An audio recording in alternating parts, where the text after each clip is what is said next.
Hi viewers, welcome to the Hello TV, and this specific lesson, I want to give analysis of the book The Last Laugh by Ocharo. Robinson Ocharo. It is a play for grade 9, and this specific book, the first scene, that is Act 1, starts at the hospital facility, and we see both Mariko, the doctor, the woman, and the old man, and some of the workers. They gather together in the hospital just to air out their views. And later on, Kola and Oka, who happens to be the children of Orwa, who is the owner of the farm, and this specific farm was actually inherited. Orwa inherited this farm from the what? From the father. So this specific scene talks about Orwa, who is furious and angry, since his son Oka released all the workers from the what? From the farm. So his wife Tai, to some extent comes to report the issue, and Orwa sends the wife to go and call Kola and Oka so that they can explain the reason why they chased all the workers from the farm, and yet that the people work for that specific farm. So Act 1, Scene 1 ends at that point where both the workers, led by Mariko, they sing along as they have been given opportunity to leave from the farm, to leave the farm, and then it ends where now the father to some extent try to demand for explanation from both Kola and Oka. This basically gives out the issue of the woman with the kid. It shows the aspect of poverty and pain and suffering, and the way things are happening, and even the doctor, who is a specialist, is not in a position to save to save the kid, simply because the doctor thinks that it is not his fault as the doctor, but the fault of the woman. The characters in this specific scene, we have like Orwa, who is the father to Kola, and the husband to Tai. We have Oka, who is a child to Orwa and Tai, and then we have Kola, and then we have Tai, who is the wife. In terms of character traits, Orwa to some extent is violent, because how he handles issues in his house actually portrays him as what? A violent person. Oka to some extent is courageous. He stood up and told his father the reason why he sent the workers away. And to some extent, Kola, she is caring, because the fact that the situation was tough, she was still able to tell the father specifically whatever happens, what made them, or the reason that made them release these workers. And then now we talk about Tai, who happens to be the wife of who? Orwa. Tai, to some extent, she is supportive and kind. Tai thinks that it is not right for Orwa to punish Kola and Oka, because whatever they did to some extent happened to be what? The best thing. So we have stylistic devices. Under stylistic devices, we can say we have simile, words like as lazy as a toad, and then we have also a dialogue between the conversation between the characters, that is both Kola and Mariko and workers. Then we have biblical allusion, where Orwa refers to his son, that to some extent maybe if his son is what? The Solomon of today. That is the end of Act 1, Scene 2. Act 1, Scene 1. So under Act 1, Scene 2, it happens later in the evening at Kola's place. Orwa is seated as the head in the living room, and to some extent Orwa says that it is so chilly and Tai should switch on the heater as Tai stands up. Tai stands up to switch the heater. Orwa starts to question Kola. Tai tells Kola that he is ashamed of her. To some extent, he starts to stating the colonial era. Tai asks what has befallen her children, but Orwa says that those are not his children. Orwa storms out in fury, and Tai tells her children to go hide somewhere. Orwa goes out while Furious and Tai start talking to her children, but they end up not to listen to Orwa. Tai tells them that it is high time they keep them they keep their mouth shut. She tells them to follow Ami's path.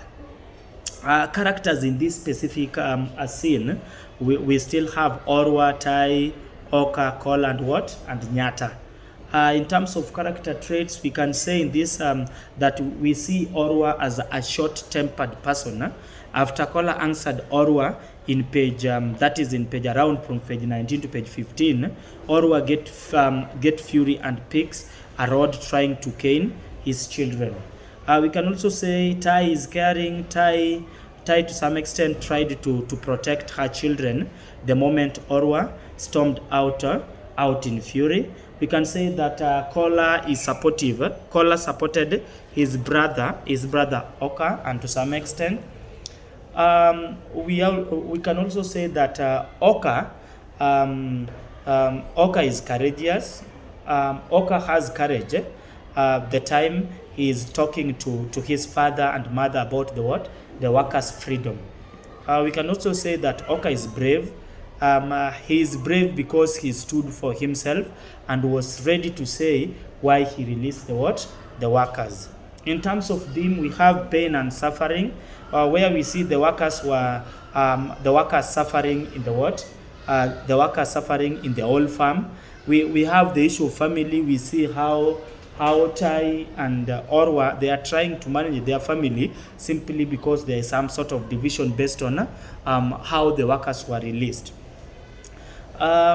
We have theme of bravery that comes under Kola and Oka, where they both shows the aspect of bravery, of being brave while reasoning with their parents, so that they don't cross boundaries.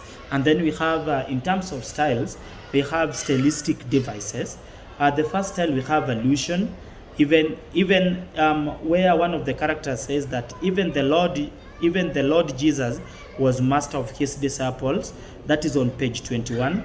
Then we have rhetorical question. Isn't it good to listen and hear their cries? That is in page 20. We have the issue of repetition, where there is a repetition of nyata, the word nyata 3 times. We have symbolism in page 18, where they're saying in a down to earth tone. That one, to some extent, symbolizes like the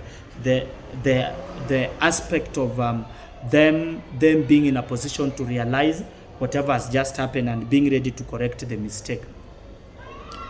On the same aspect, we have now Act 2, Scene 1.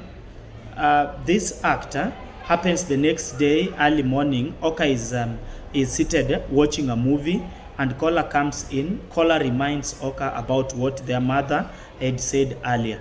But Oka said that he cannot follow Ami's path. Kola says that Oka is their brother. Soon after Ami enters and start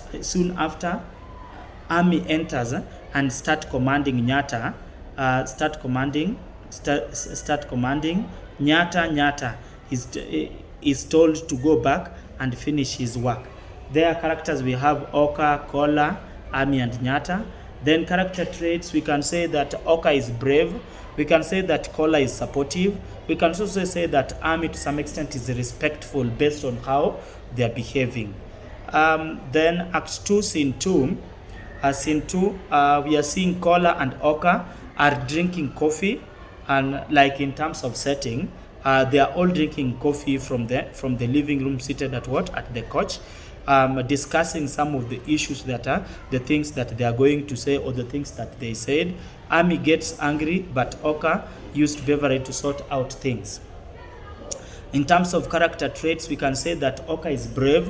Again, Kola is caring. Ami is respectful.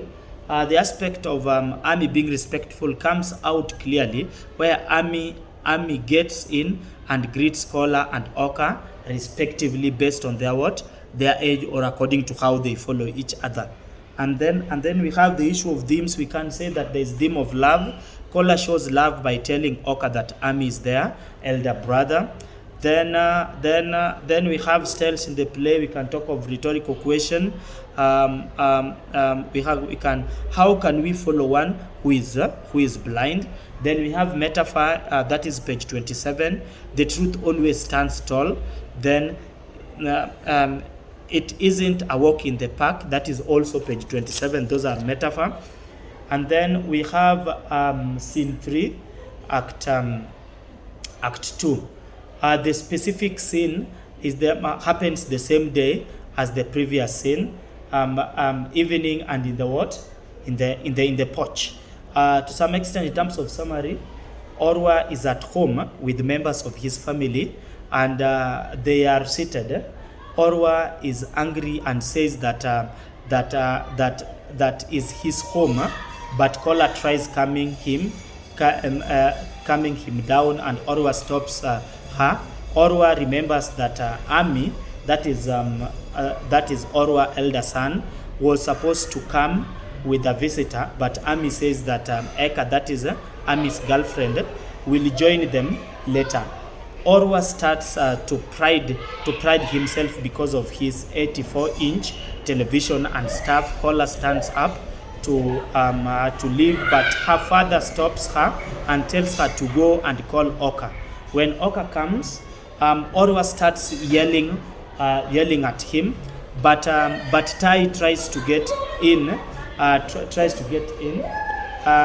Ami comes in and they start quarreling with Oka. At the end, Orwa refuses Oka to call him father. We have theme of conflict. There is a quarreling between the people that is in Orwa's home, which leads to the aspect of no peace in the family. We have character traits. Orwa is prideful, Ami is deceitful, Kola is respectful, and then we have styles. In terms of styles, there is a use of rhetorical question, that is page 33.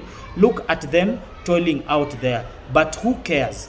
Then we have symbolism on page 33, and unshackle those who chains over. Those chains of fruitless tailing. Then we have repetition. We have repetition on page 34. Yes, marriage. We have again repetition. We have imagery on page 35. The one who sold his land is gloomy, and the one who was advanced money to develop his land is wearing a big smile. Then we also have simile on page 36. Don't you see the heaven I'm building for you? We have Act 3, Scene 1. We talk of happens the next day in the living room, and then in terms of the summary, the next day in the living room, Ami and Kola are seated. Orwa calls Ami and tells him to go call police. Ami goes and calls the police. Then Orwa tells the police to arrest Oka. Tai tries to talk to him, but Orwa refuses to listen, and Oka gets arrested. We have theme of hatred. Oka does not love his son to the extent he wants to send his son to the police station. Oka has no empathy. What kind of a father does that? In terms of character traits, Orwa is empathetic, collar stroke tie. They are both supportive. We have styles, we have repetition. The word truth, it has been repeated 4 times. We have rhetorical question, where they say, why should I worry now that everything will be well on the form? Act 3, Scene 2. The setting, that is a week after Oka's arrest, a store in the middle of the verse. Orwa starts telling Ami that he is a great man. They end up talking, and then Orwa falls. Ami picks him up. Then Orwa tells Ami to call the police to leave Oka. Then Oka comes back. The theme, we have theme of regret. Orwa regrets why he sent Oka to the police station. And then we have character traits. Orwa to some extent regretful. Then styles, to some extent in that specific scene, we only have repetition. I'm sorry.